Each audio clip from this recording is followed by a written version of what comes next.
Around Dodge City and in the territory on West, there's just one way to handle the killers and the spoilers, and that's with a U.S. Marshal and the smell of Gunsmoke.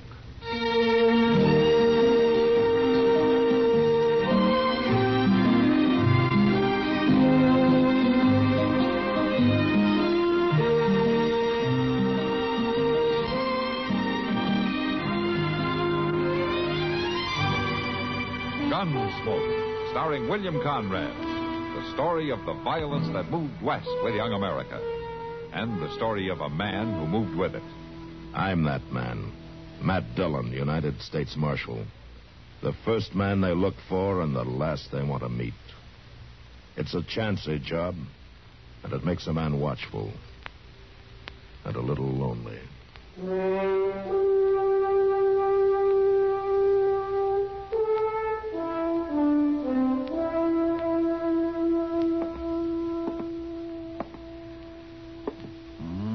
Here she comes, Mr. Dillon. Here who comes, Chester? Holly Dean. She's come down the street there. Somebody must have told her. Well, I left word in enough places.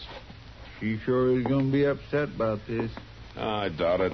About the only thing that upsets Holly is a man who won't pay attention to her. Yeah. I'll let her in. Yes, sir. Come right on in, Miss Dean. Thank you, Chester. Oh, my, how handsome you look today. I do. Uh-huh. Now, that's mighty nice of you. Oh, Matt. My, it's just been ages since I've seen you. Sit down, Miss Dean. Miss Dean? Wait, isn't it Holly anymore? Here you are. Sit down. Thank you. Well, you look mighty stern and official, Marshal. Have I committed some crime? Not that I know of. Well, then what's this all about? 3 different people told me you wanted to see me. That's right. I thought you better know about this, Miss Dean. About what? Sam Bruger. He's out of prison. Escaped? No, paroled. He was supposed to be in for 10 years. 1 to 10. He served 3, and I guess they figured that was enough. He'll get into Dodge on the afternoon train. Stop him, Matt. Don't let him come here. Well, he's got a right to go where he wants. I just thought you ought to know about it. You and your husband both. Matt, you've got to protect me. It's your job, too. I will, if it's necessary. Well, of course it's necessary. He'll try to kill me. Oh, why? Well, because I divorced him while he was in prison and married Jack. Is that the reason? Or is it because you wouldn't back up his alibi when you testified at his trial? I couldn't, Matt. I wasn't sure he was working in the barn all afternoon the day Tracy was shot. Yet the barn is only 50 yards from the house. I was asleep most of the afternoon. He could have rode off and come back, and I'd never have known it. Oh, but I told all this at the trial. It's over and done with. You got to keep him away from me. He's a killer. I doubt that. Well, the jury didn't. They convicted him, didn't they? Yeah, but they weren't too sure, or they'd have made the charge a lot stronger than manslaughter. I just can't see Sam Bruger as a killer, even with plenty of reason. What reason? I suppose you believe them stories, too. That something was going on between Tracy and me. Was there? I didn't even know him, hardly. Those old hens around this town start cackling if a woman even says low to a man. What are you trying to do? Reopen the trial or something? No. Just let you know that Sam's coming back. All right, then let him. I'm married again now. I don't want nothing more to do with him. He starts fooling around with me, and Jack will take care of him all right. You know, Holly, trouble seems to follow you, doesn't it? I don't do nothing to cause it. Maybe you don't. I don't know. Maybe it's just because you're one of the prettiest women in Dodge, and maybe you just get too friendly with too many people. Huh? What do you mean by that? Look, you're married now to a man who's known around town as being kind of jealous and a little bit gun-happy. And you got an ex-husband coming in on the afternoon train who has just spent 3 years in prison for a killing that he claims he didn't commit. The jury said different. For a killing the whole town thinks was over you. Well, I don't think Sam Bruger was a killer 3 years ago. But prison can change a man. So you watch your step.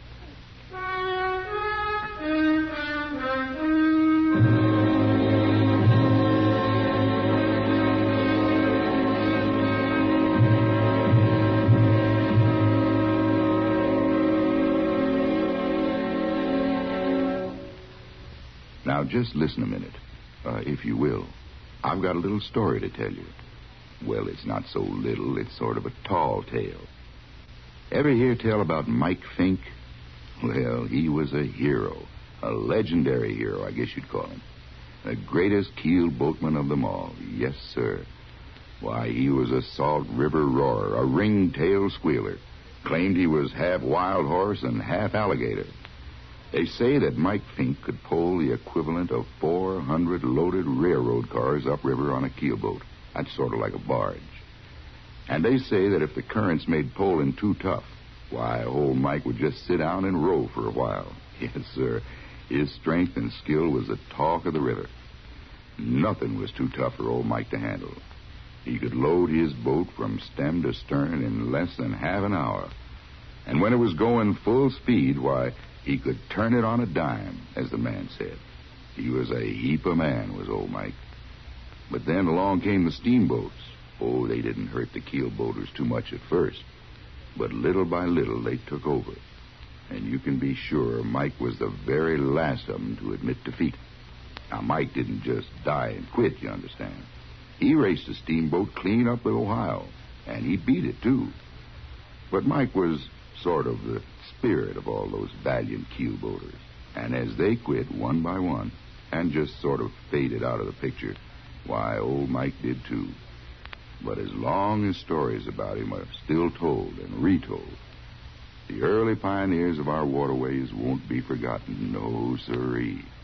I wish I had time to tell you another little story about Mike, but I have an idea you don't believe me anyway. Say, isn't it nice being citizens of a country where you can laugh and talk about things free as a breeze, and write and read and worship too? Yes, sir. Maybe you don't think about it much, but you should.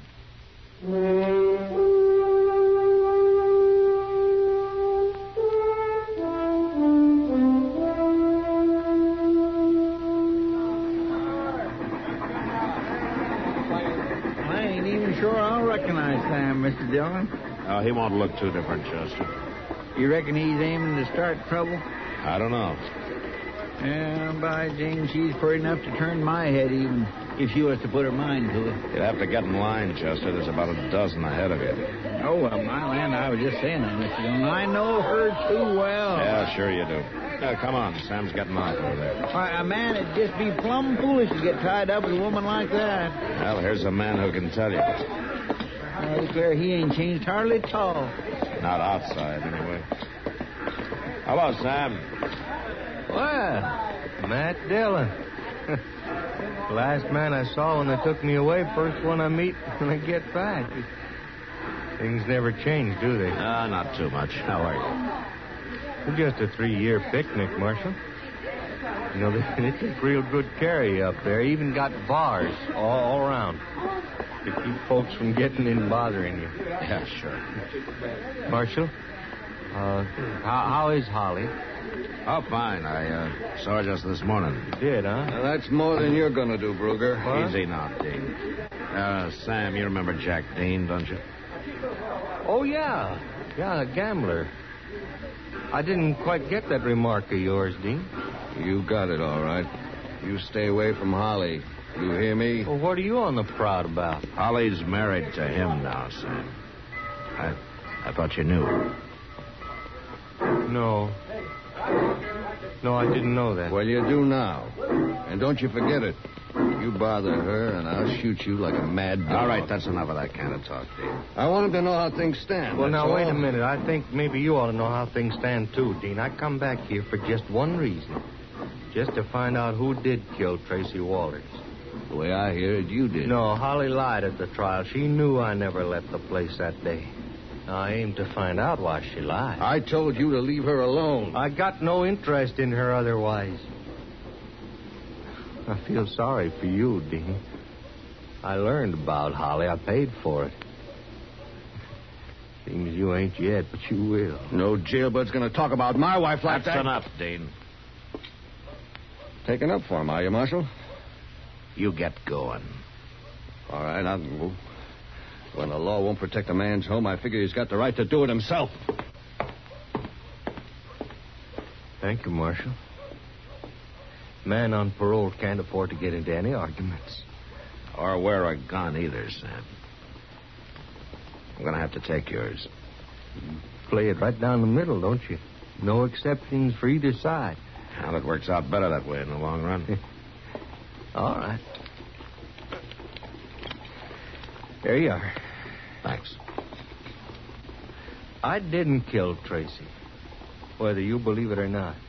I wasn't on the jury, Sam. But just one thing. You better stay clear of Jack Dean. He can make you an awful lot of trouble. I got no reason to bother him. Haven't you? Oh, you mean Holly? No, what I told Dean is the truth. I'm over her, Marshal. Except, well, sometimes she's not an easy woman to forget. No, I don't imagine she is.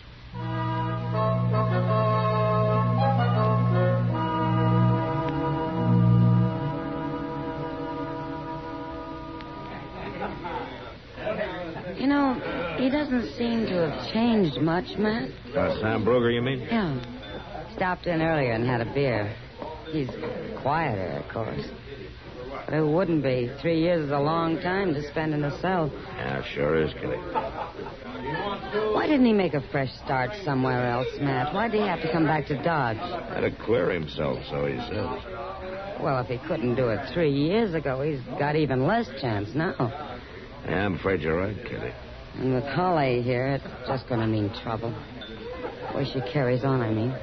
Bartender down at the Crystal Slipper, along with that new trail boss out at the Circle D. I never saw anybody like her, Matt. Yeah, just a case of too much good looks, I guess. And too little good sense. Well, if Jack Dean finds out, she won't have any looks. Why don't you tell her? What? She just came in. She's coming over here. Oh. Matt, over there you are. They said I'd probably find you in here. Oh, hello, Kitty. Hello. What's on your mind, Misty? Matt, you've got to arrest Sam Bruger. Oh, why? For threatening to kill me, that's why. You tell him the truth. A little while ago, down the street, he come up to me and he said terrible things. He said he'd come back to Dodge just for one reason, to kill me. And he was wearing a gun, too, and he's not supposed to be. Was he wearing a gun in here, Kitty? No. Well, he was just now. It's true, I swear it. Anybody hear him threaten you? I don't know. I don't think so. Anybody see him talking to you? I don't know. It was dark. I turned and run, and then I come looking for you. Oh, Matt, you just got to arrest him. All right, Miss Dean, if you'll sign a complaint, I'll go pick him up. Of course I'll sign a complaint. Then go on down to the jail and have Chester fill one out for you. I'll be over in a couple of minutes. Oh, you hurry now. I'm scared half to death. Sam Bruger's not the kind of man to do a thing like that, Matt. I don't think so either, Kitty. But we could be wrong.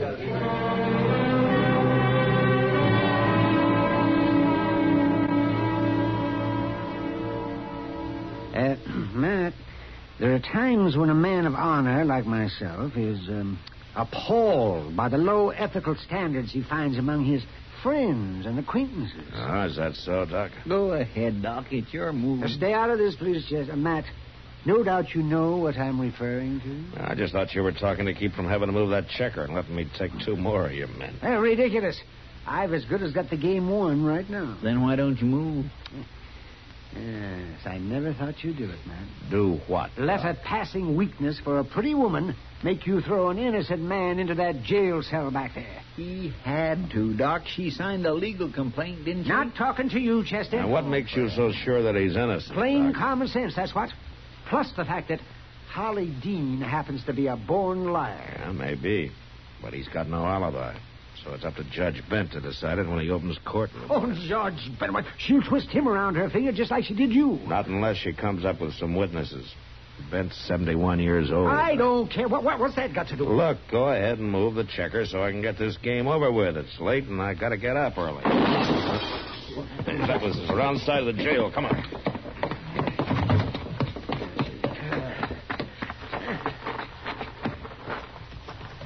There goes somebody on a horse. Yes, they're getting away, Matt.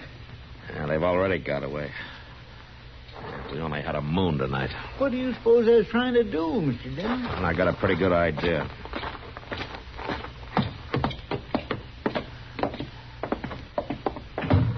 Come on, let's take a look back in the cell block. Mr. Dillon, you don't think it was somebody trying to... Marshal, is that you? Are you all right, Sam? Yeah, sure. I'm all right. Shot just come through the window there. What's that all about?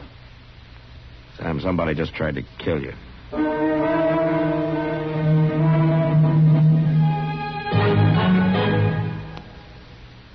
This is Myron J. Bennett with a little-known item of American military history. One of the most famous military messages ever dispatched was never put into writing, and to this day nobody knows what it really said. When the Cuban situation turned hot between the United States and Spain in 1898, the government wanted military information on the Spanish from General Garcia, commander of the Cuban insurgents. But Garcia was up in the mountains, where neither telegraph nor mail could reach him. So Army Lieutenant Andrew Summers Rowan was chosen to make a secret mission to the Cuban general with orders from President McKinley. Rowan completed his cloak and dagger jaunt through pathless mountains and fever-bogged jungles to bring back the information requested. He was promoted to captain, and the whole thing might have been forgotten if Albert Hubbard, a businessman author, hadn't heard about it and written an imaginative account under the title A Message to Garcia. It made Hubbard a fortune with over 500 million reprints and got Rowan the Distinguished Service Cross 24 years later.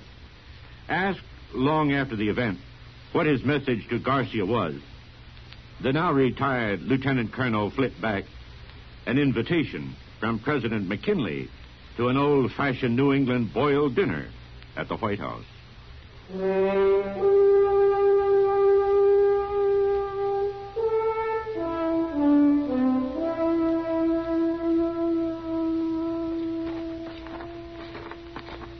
That's it, Mr. Dillon. The light's on. One of them must be there.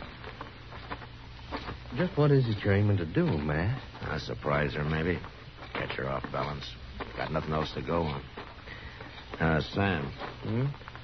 Look, if there's trouble, you stay out of it. Without a gun, I guess I have to. Holly's not likely to do any shooting. All right, come on.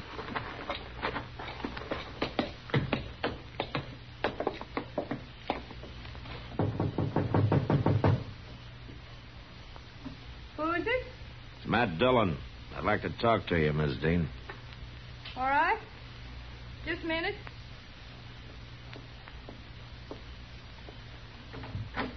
Kind of late, isn't it, to be coming around? Sam. How've you been, Holly? Fine, Sam. I thought you was... Thought he was what, Mrs. Dean? Dead? No, of course not. I thought he was in jail. You mind if we come in? Oh, it's late. I was just going to... Thanks. Now, you told me you'd talked to Sam earlier tonight, Miss Dean. I did. He threatened me. That's a lie, Holly. It's true, Matt. I did. You didn't act like it just now. He asked you how you'd been. You said fine. Looked to me like that was the first time you'd seen each other. No, that's not true. Why did you want him jailed, Holly? I was scared. He threatened me. Uh-huh. Who'd you send over to kill him? I don't know who shot at him. I didn't have anything to do with it. Shot at him? How did you know? Well, I thought you... I said kill him. I didn't say how. You lied at that trial, didn't you, Miss Dean? No, I didn't. Who did kill Tracy Walters? Now, come on. Who are you covering up for? Nobody. Who did it? He said he'd kill me if I ever told him. Who said? Jack Dean? Matt, he's in the other room. Get out of the way. All right, come on out.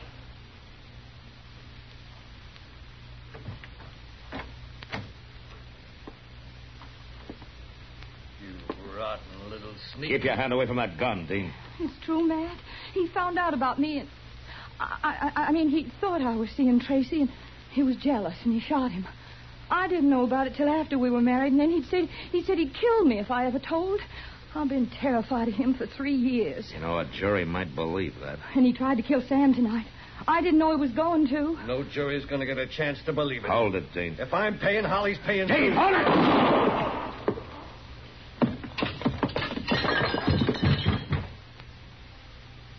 He was a fool, Mr. Dillon. He didn't have a chance. Well, it's not the first time he was a fool, Chester. Well, Sam, looks like you get that pardon. He's dead. Jack's dead. I'll send Doc over to take care of things, Miss Dean. Come on, Sam. Chester. Sam. Wait, Sam. What? Sam, it's all true. I was terrified. 3 years of it. I wanted to tell, but he'd have killed me. Holly, you could have stood up. It was him that made me like I was. It was a bad influence. I'll be different now. We did have a lot of good things. Yeah, we did. Remember, Sam? Oh, sure, Holly, I remember. Coming, Sam? Well, I just... Sam. Matt, I just want to talk to Holly for a couple of minutes. I'll be along a little later on. Come on, Chester.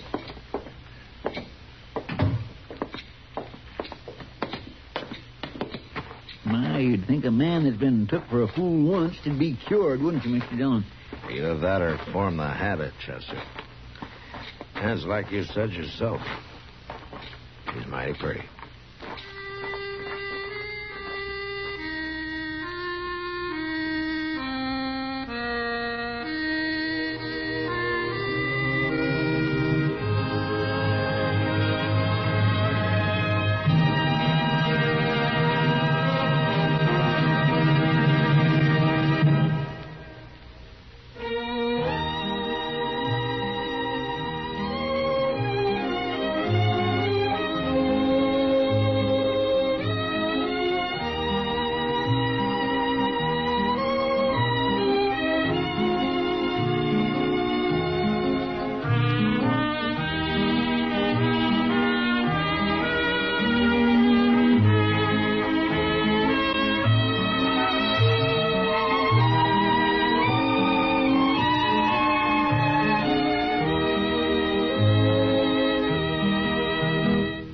Gunsmoke. Produced and directed by Norman MacDonnell. Stars William Conrad as Matt Dillon, U.S. Marshal. Featured in the cast were Parley Baer as Chester, Howard McNear as Doc, and Georgia Ellis as Kitty. George Walsh speaking. Join us again next week for another specially transcribed story on Gunsmoke.